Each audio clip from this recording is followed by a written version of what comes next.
गोपी चंदनम। तो यहाँ से आप लेंगे, ये सब बेचते हैं, कोई यहाँ मिलावट नहीं है, सब में असल चंदन यहाँ है, यहाँ सब खजान है। तो यहाँ से 10 रुपीज़ का मिलता है चंदन, सब लोग यहाँ से खरीदें, बराबर। तो यहाँ कोई वो ये भेड़ सेड़ होती नहीं। तो यहाँ का मेन प्रसादी गोपी चंदन पापग्नम विष्णुदेह समुद्भव चक्रांकित नमस्तुभ्यम, गोपी तालाब, गोपी चंदन और गोपीनाथ जी का दर्शन। तो 3 महात्म्य हमारा शास्त्र में बताया है। तो भगवान आए, गोपी आई, कृष्ण आए, तो वही तालाब है। और यहाँ भगवान कृष्ण ने स्नान किया था अष्टपटरानी के साथ, सत्यभामा, रुक्मणी, कालिंदी, भद्रा, मित्रविंदा, जाम्बुवती, नागनाजिति, भगवान की लक्ष्मणा।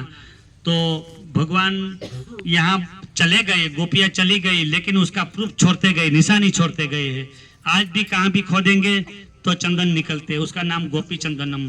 तो ये हम शरीर में जो हमारा लास्ट टाइम होता है किसका भी 100 साल के बाद एक बार भी जो टीका लग जाए तो कृष्ण भगवान ने मोक्ष गतिम कहा है उसका।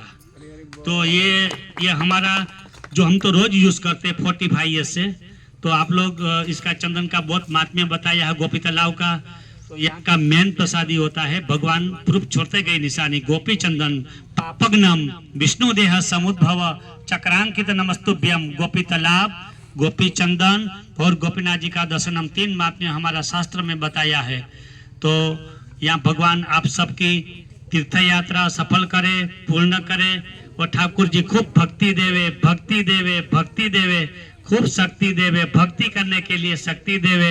हरे कृष्णा, हरे कृष्णा, कृष्णा कृष्णा, हरे हरे, हरे राम।